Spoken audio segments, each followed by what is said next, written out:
years of my life, Thanksgiving looked like this. Wake up, take a shower, put on a cute outfit, pile in the car, go back inside to make sure that nothing was left, pile back into the car. Start the 3-hour trek. Be asked to put in our headphones so that Santa could talk to Mrs. Claus as he drives and she rustles through the myriad of Black Friday ads. Get to Granny Hop's. Call the cousins across town, watch the Macy's Thanksgiving Day Parade. Hear the honk of the cousins' arrival. Catch up with laughter and hugs on the joys and excitements we had experienced since the last time we had seen each other 12 months prior. Say the blessing for 25 minutes. Literally 25 minutes. Sometimes, like this past year, they are scripted, with each family member reading aloud his or her part, written and assigned by our red-headed matriarch. And finally, we eat. I am so thankful for these 22 years of Thanksgiving tradition. This year, however, was a different story. For the first time in my life, I headed to Raleigh, sitting in the seat where Mrs. Claus used to sit, beside the man I used to recognize as Santa. We spent the 3-hour trek in awkward chit-chat, avoiding rumors of affairs and words of malice toward my mother. And I wished that he would ask me to put in my headphones. My sister and former backseat companion now has her own family, and they enjoyed Thanksgiving in Pennsylvania. My mom stayed home to spend Thanksgiving with her mom and aunt for the first time in close to 40 years.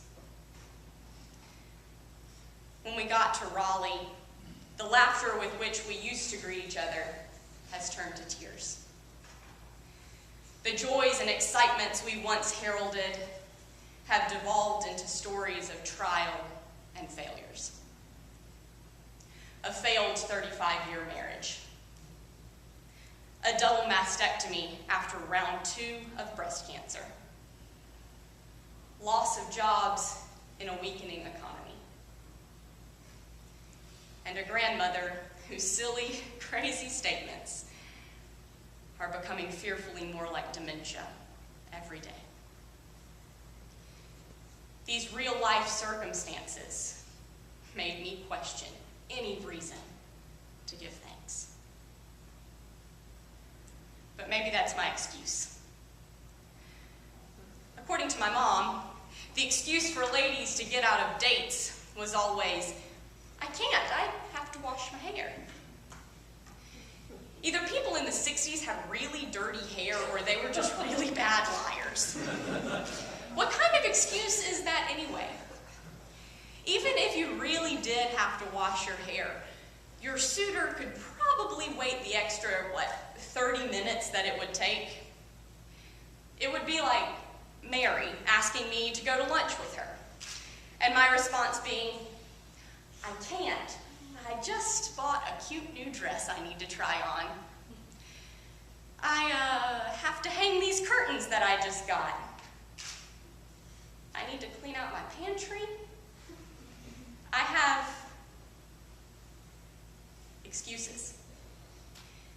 They're easy to come up with and even easier to rely on. But why do we make them? Are we afraid? Are we lazy? Are we stubborn? Deep down, we know the answer to this question. It varies from situation to situation. We're all guilty of using them.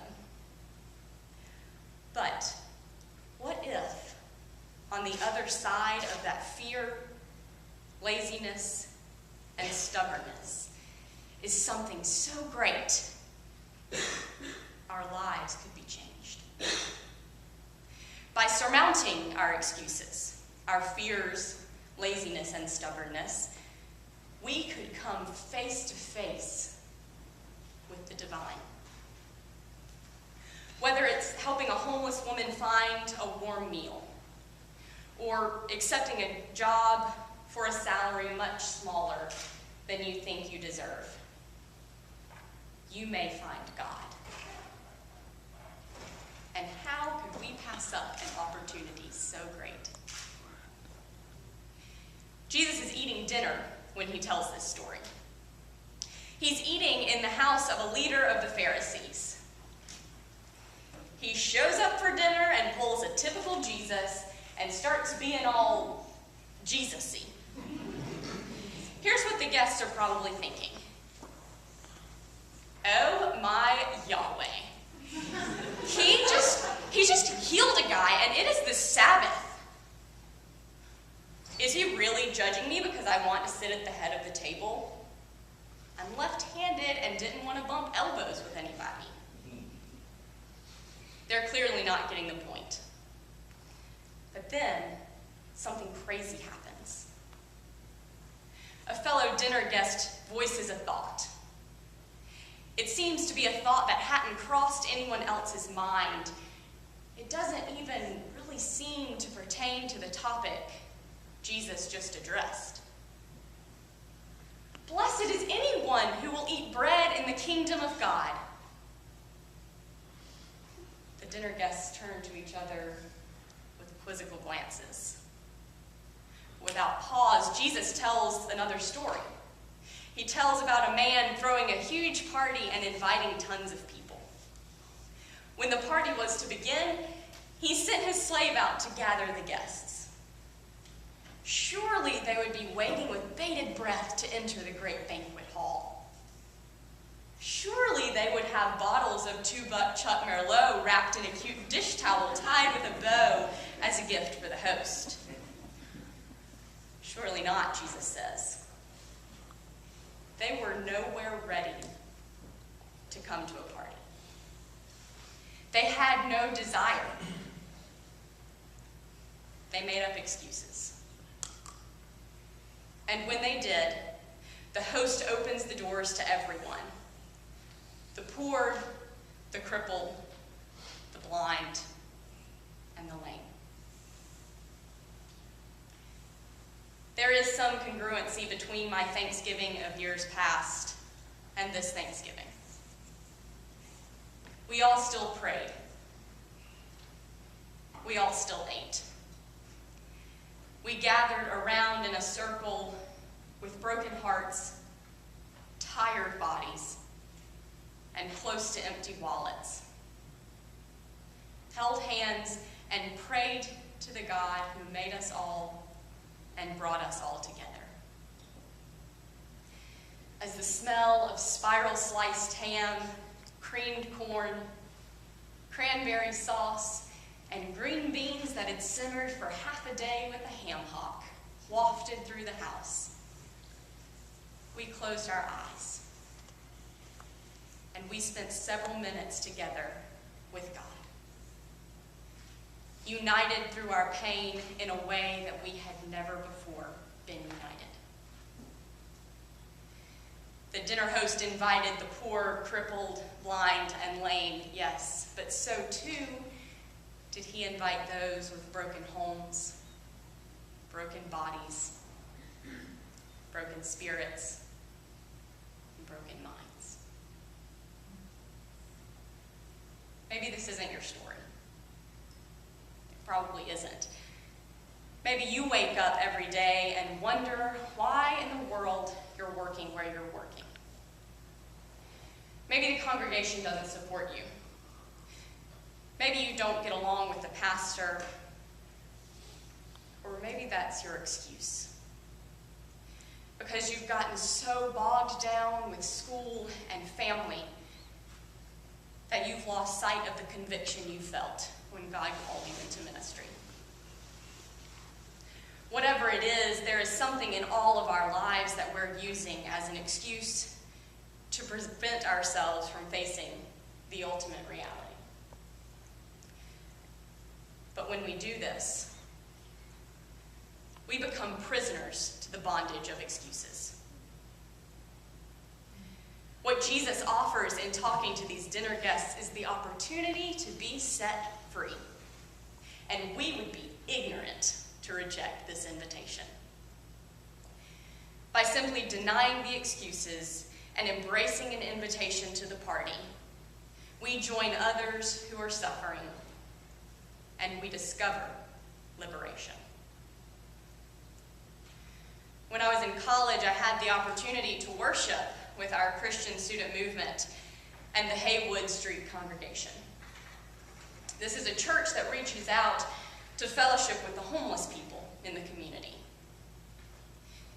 This church celebrates community. They celebrate diversity. They celebrate inclusion. Their mission statement is that they seek to be a place of welcome to all.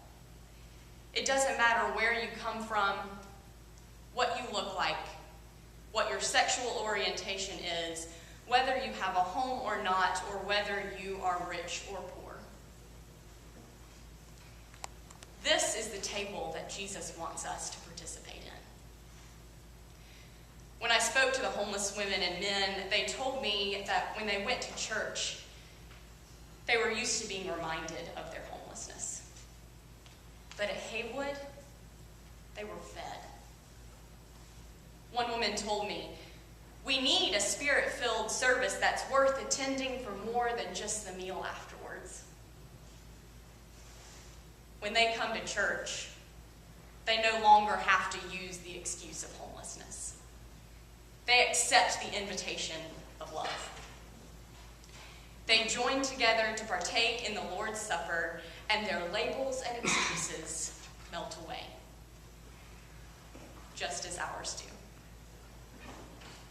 Frederick Buechner tells us to eat this particular meal together is to meet at the level of our most basic humanness, which involves our need not just for food, but for each other. I need you to help fill my emptiness, just as you need me to help fill yours. As for the emptiness that's still left over, well, we're in it together, or it in us. Maybe it's most of what makes us human and makes us brothers and sisters. When Jesus tells this story, he does not address the meal itself. We don't know what the guests ate. We can speculate all we want, but it seems that isn't the point. The point seems to focus on the guests. The point is not what they ate. It's the community of togetherness in the banquet hall. When we as Christians gather at the table of communion, we certainly aren't celebrating the deliciousness of a cardboard wafer and watered-down grape juice. What we are proclaiming and celebrating is that we have given up all our excuses and have taken up the invitation. This is not intended to be a burdensome concept. It's intended to be a freeing one. Jesus took the burden on for us when he offered his body and blood on our behalf. And because of this burden, we are set free.